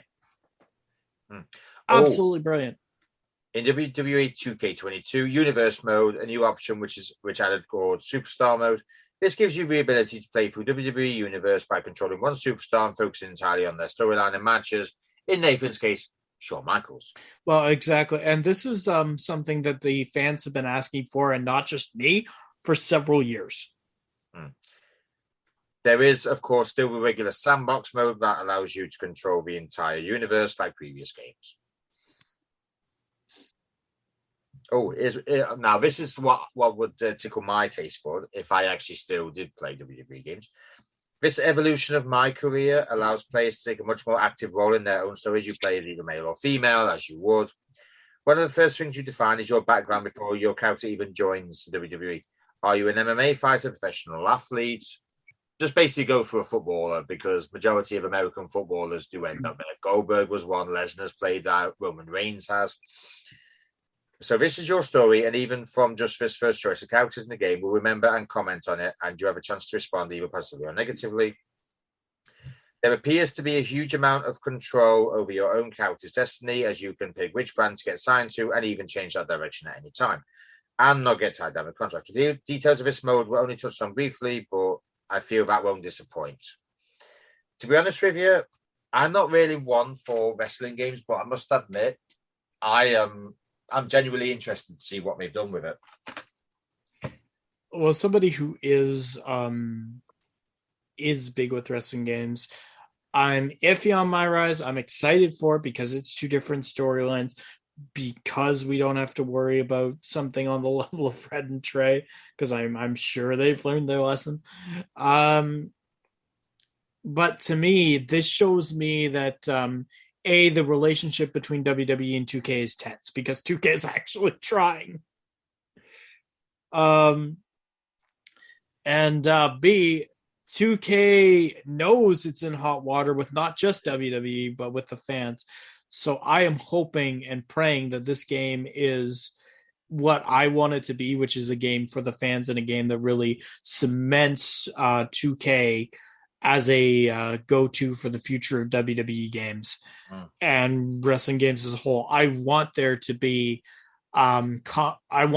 something similar to the late 90s and early 2000s, when you have WWE under THQ and WCW, where you can get a game like WWF Attitude versus WWF Wrestlemania 2000 or WCW NWO World Tour. I want that rivalry again, because we can see, heck, I can even take SmackDown versus No Mercy on the PS1 days, because we could see that evolution, that creativity seep into other series, and it's going to be potentially really, really good. One thing that really does annoy me, and it has annoyed me with previous incarnations of career mode, is just basically the storyline was already set out for you. But if what is going to happen is going to be true, then that actually kicks the whole career perspective into a new light. Yeah.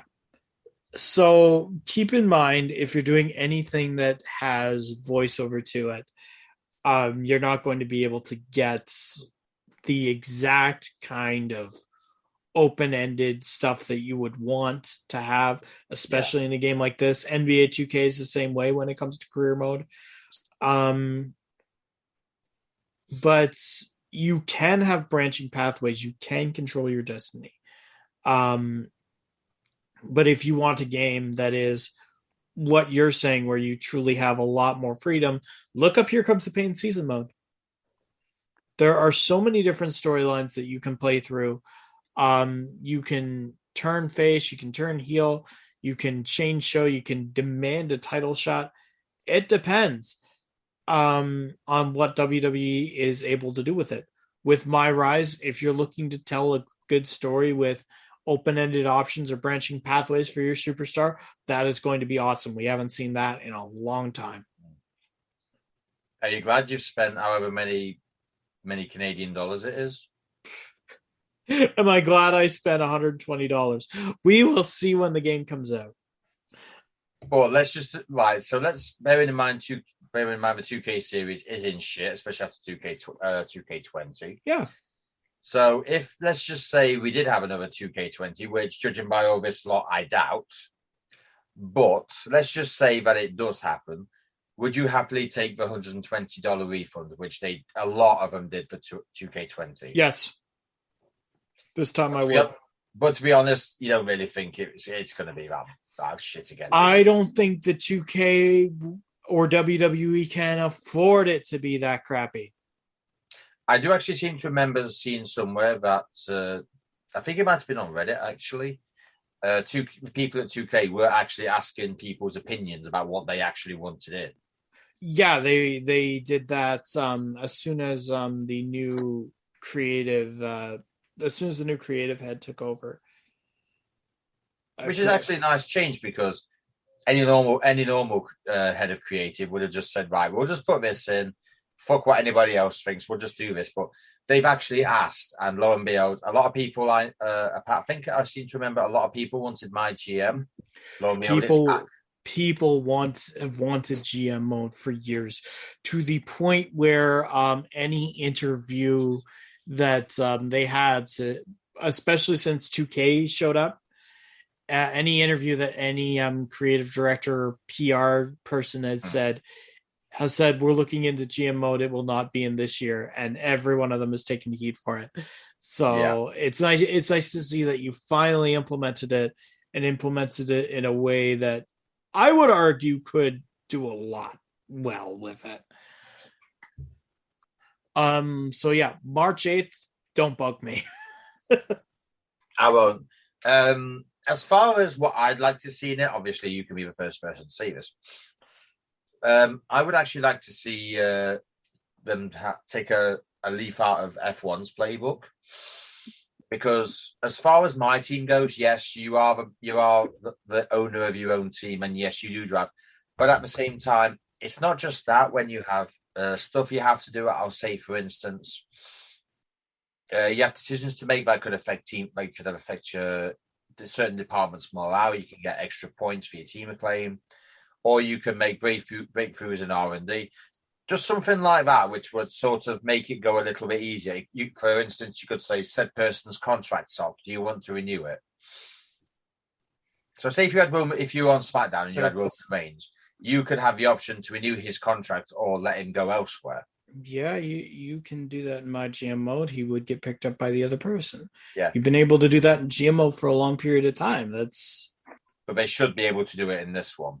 Yeah, and you're probably going to be able to do it in this one, especially if you've got co-op play and online play. You're going to be able to do that. There is one question that actually raises a very good point, because I have not seen anything about NXT 2.0 in this. That is actually I want to see who's all on the roster, and then I could be able to tell you a little bit more about that. I can help you with that. No, you can't. You can't help me with that. When I say I want to see everybody in the roster, I want to see if certain recent AEW, because I want to know when this roster was finalized. I want to see if certain AEW guys are on this roster. I want to see if particularly Adam Cole and Bryan Danielson are on this roster, which I haven't heard anything about yet. I can just say speculation, because if this roster was finalized anytime between WrestleMania and SummerSlam, no, it's not. Then, I had it, but it must. Then I can tell you that probably NXT 2.0 won't be there. Which is a bit of a shame, because it is in the WWE universe, so it should be there. It is in the WWE universe, yeah. But if you finalized a roster around 2021, apparently it was rumored that this game was originally supposed to come out October 2021. If you finalize stuff then and are just applying polish to it now, NXT 2.0 is not going to be there. But you probably could look at, your season packs that you're going to get in the past as guys like, your Braun Breakers of the world. If you're looking at NXT 2.0, the arena, dude, just look on Community Creations in 2 days.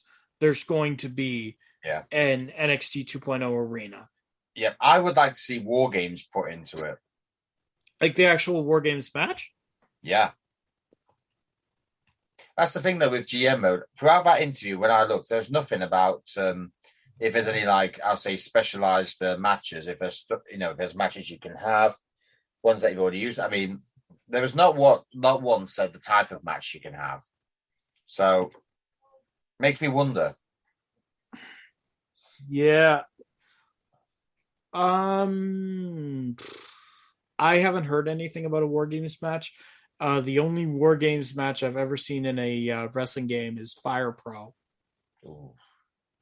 And Fire Pro, for those who can play it, is amazing. I don't have the skill set to be able to play it and create for it as much as Fire Pro, as much as to do Fire Pro justice. If you were looking at a wrestling game of the past generation that is the mantle and the mecca, particularly as it comes to a similar system to GM mode and creation, you're looking at Fire Pro. It blows everything out of the water, including WWE. And I say that as somebody who defends the WWE games, except 2K20, until my dying breath. So, in fairness, no one can say 2K20. No one. No, 2K20 was trash. But this game, I am cautiously optimistic. I throw down my money. Come at me, bro. Yeah, actually. And I'm hoping for the best. I can tell you that if this is another disaster like 2K20, 2K Visual Concepts and the WWE, you're not going to survive it. No. Well, let's just pray to God that they actually learned from 2 years ago. When did you say it comes out? March the... it comes out March 11th for the standard editions. March the 8th for the deluxe edition and the NWO for Life edition. So again, 6 weeks. Near enough. It's near enough. 6 weeks. It's going to be, but I can tell you, I'm planning to take the day off March 8th. My cousin Ben, who we talk a lot about professional wrestling and like predictions, is going to take the day off. And we're going to have a day with WWE 2K22, which we haven't done over a decade. Stream it. We haven't done over a day. And no, I'm not going to stream it because my capture card isn't good enough to stream it. I'm not going to stream it day one. That's because I want to be able to experience it in 4K with HDR, which my current capture card doesn't let me do. No. So can we get highlights then? Can you get highlights? Can we get highlights package? You know what? I'll tell you this. I'll make a deal. Happy medium here. I am more than happy to stream on like March 9th or March 10th before the general public gets access to it. I'm more than happy to give you my live reactions to it. I'm more than happy to do whatever you want me to do. Yeah, that's fine. But in terms of streaming it, in terms of getting you video footage, that's not going to be March 8th. I have too much respect for this game to do that right away quick. Fair enough. And by the way, who will you be doing co-op my GM with? Me or Fraser? Who am I going to be doing? Now, I know it hasn't been said, but Rainbow Six Extraction at the minute allows you to play with 2 people who haven't got the game for 14 days. So I wonder if they could do something like that just to convince Mr. Fraser it is actually worth buying. Sorry, what was that? Rainbow Six Extraction, I'll just say it again.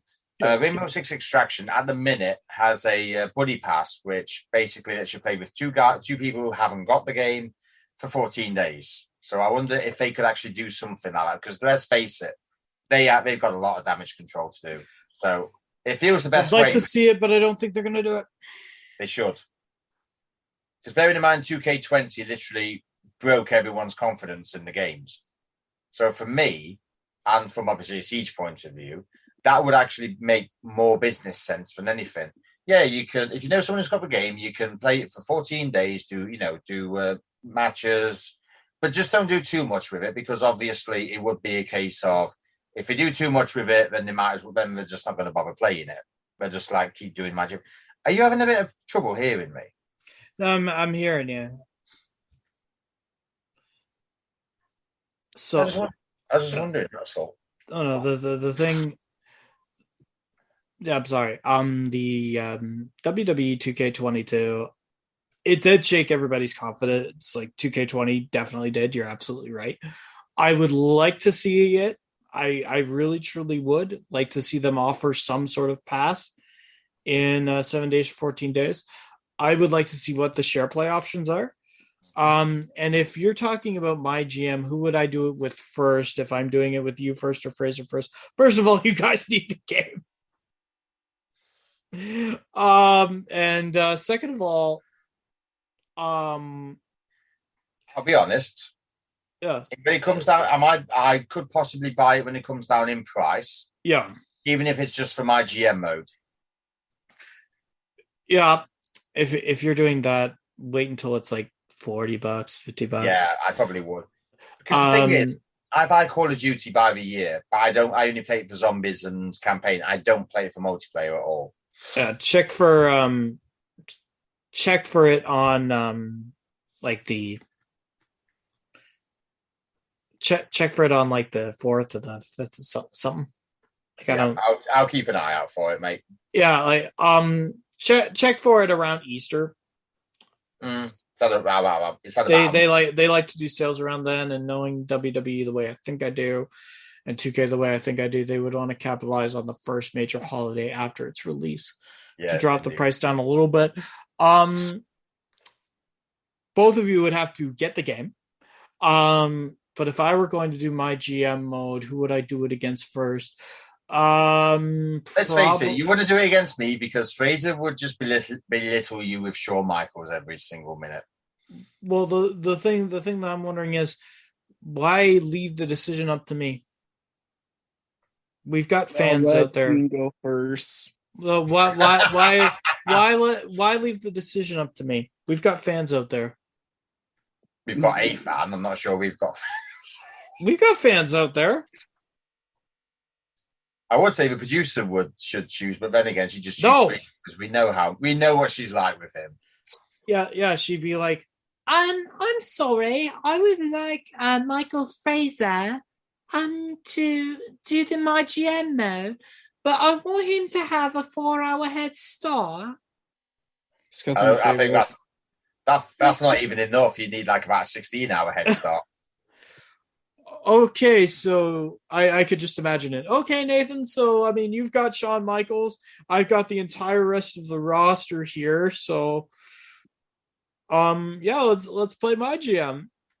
By the way, Nathan, if you do this and you do happen to use Taker, there is a certain line used by a certain Theodore Long that you must use. Holla, player! I'm gonna put you in a tag team match. I'm gonna put you in a tag team match, and you are gonna go 1-on-1 with the Undertaker, player. Holla! Yeah, that's the line. Do you know what? I miss Teddy Long as a GM. I generally do miss him. SmackDown was a lot more fun with him there.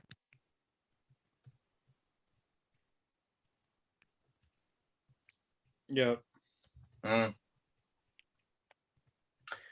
So with that being said, gentlemen, is there anything else we need to add to the 2K WWE 2K22 discussion?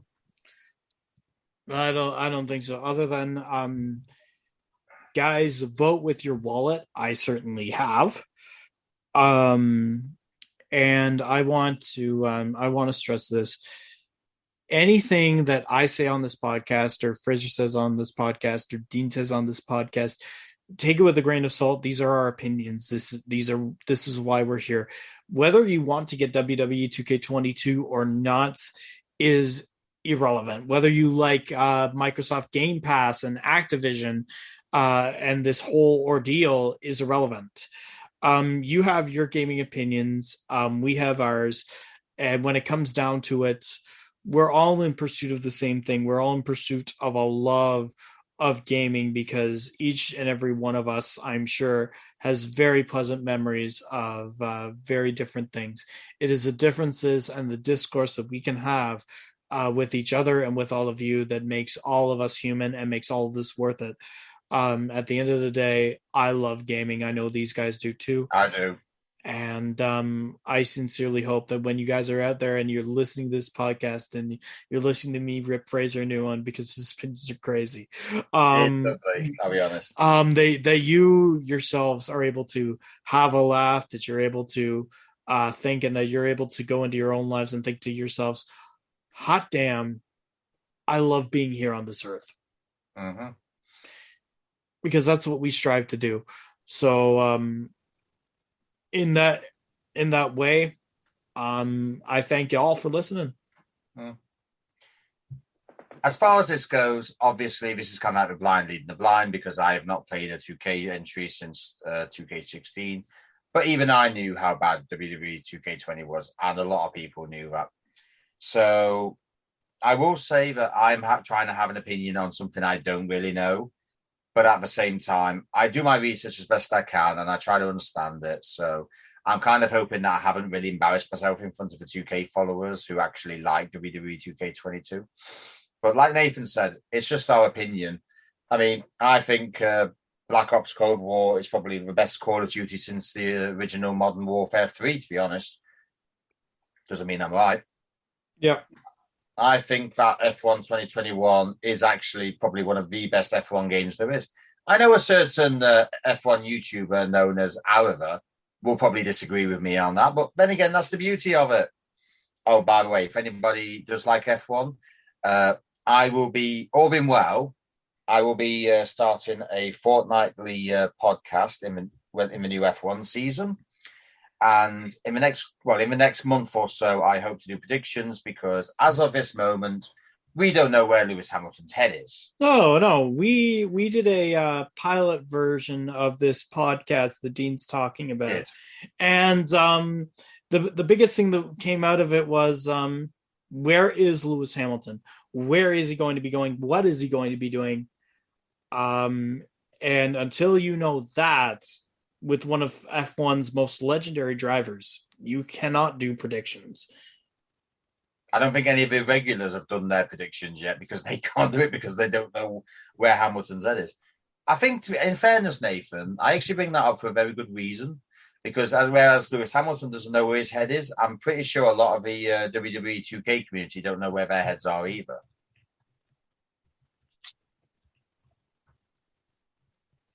Yeah. So WWE 2K, I think for the first time in a long time, actually has their head on straight. So I know your opinion, but if you've seen the screenshots, if you've read into everything, this seems like desperation here for them. I'm just gonna say it out loud. Last Chance Saloon, basically. Yeah, exactly. Exactly. If people want to see me stream, let these guys know. Comment on Twitter. Comment on Finalcut's Facebook. I do look at those, and they will tell me if there's an overwhelming demand. If you guys want to see it, I will gladly do it for you people. Just let me know ahead of time. Please and thanks. We've got a month. Figure out what you need to do, what you want to do. What I will tell you right now is my mind is currently somewhere else in terms of the content that I'm going to be providing you guys with in the very near future. And I know one of you knows what I'm doing. I'm going to tell you that the force is going to be strong with this one, and that we are going to be shooting episodes or starting to podcast about this next week. So it should be up to you guys fairly soon, but the force is strong with this one. And we're not just saying that because he's Nathan, because if he says the force is strong, it probably will be with him. It might be with me. It won't be with Fraser. So with that being said, Mr. Fraser, anything else to add? Oh, excuse me. I'm mostly an RPG player, so like I pretty much only play shooters when I play with my friends and stuff, so I'm pretty hyped for anything that drops, either it's like the Tales series, Final Fantasy, Dragon Quest. Peppa Pig? So Yeah, I love Peppa Pig. I want to say this like right now, man. My name's Michael Fraser, and if you have any game that you can buy in the future, man, consider My Friend Peppa Pig. Okay, it's as good as Final Fantasy, Dragon Age, and Dragon Quest put together. You can have total customization of your relationship with Peppa, and I'm pretty sure if you go onto a Ferris wheel, it's like a turn-based RPG right there. Like it harkens back to the days of Final Fantasy VII on the PlayStation. I think to myself, this is a perfect game for me, my kids, and my wife, all of which share my love of Peppa Pig. It's one of the few things that can rival my love for Bill Goldberg. And Gene's waiting for an Adam Sandler game starring Adam Sandler to make his life complete. Oh, here we go. There will never be an Adam Sandler game because no one in their right mind would actually have a game with him in it. But Fraser, I need the Adam Sandler game. Was that your really bad Eric Cartman impression there? I'm sorry. But Fraser, he needs the Adam Sandler game. Oh, fuck off, fat ass. Ah! Come here, fat, you fucking... Yes? You British bald, limey bastard. Oh, I love you too, you fat ass. Oh, you don't call me fat. I'm pleasantly plump. Don't call me fat. I'm pleasantly plump. Well, that's a new one. Oh boy, I really would like to go on and insult Eric Cartman a lot, but unfortunately, we must call it an evening. An evening in my case, an afternoon in Nathan's, and in Fraser's case, it is afternoon in Fraser's case, actually. Yeah, it's 12:12 here. Just about. So, with that being said, as always, thank you for listening. Anyone who is listening, normal movie service should be resumed next week. I say should be, but I'm actually having a weekend away, a overdue weekend away. But we will hopefully be back next week. Oh shit! So, with that being said, any questions, anything? If you just want to have a chat, you can find me on Instagram on Finalcut Official, and on the very odd occasion, I am on Twitter. You can find me on Finalcut Talk. If you want Dean to vlog about his experiences on his weekend away, where I'm not going to say any details, but the words "finding Adam Sandler" could be involved, make sure that you message those to Finalcut. Adam Sandler would never be in London. London is too posh for him. Oh, but you don't know that. Oh, I know. He could be shooting the UK version of one of the greatest talent shows ever created. Sandler's Got Talent? No, I think we've already no. That Adam Sandler has no talent. No, Dean, it's not that at all. It's so you think you can dance. He can't fucking dance to save his life. Exactly. He's one of the judges. Said it already, doesn't it? So go on then, Nate. You've obviously got something to say about deathpixie.ca. Yes, www.deathpixie.ca. If you want to commission me for projects of your own or talk to me about voiceover, www.deathpixie.ca is the best way to get a hold of us. Contact us through our Contact Us link. If you want to hear some of my voiceover work, you can hear it by listening to The Adventures of Fear Woods or Zombie Nathan or... There was at one point Dean had me do a WWE State of the Union address. It's been a heck of a lot of fun to be here, and may the force be with you. Fraser, you sure you don't want to go, Dean? I've already been, mate. Yeah, he's already been. You sure you don't want to go again to promote some of your upcoming projects? No, maybe you, since you know what project it is that I've clearly forgotten about. Why don't you educate the ladies and gentlemen?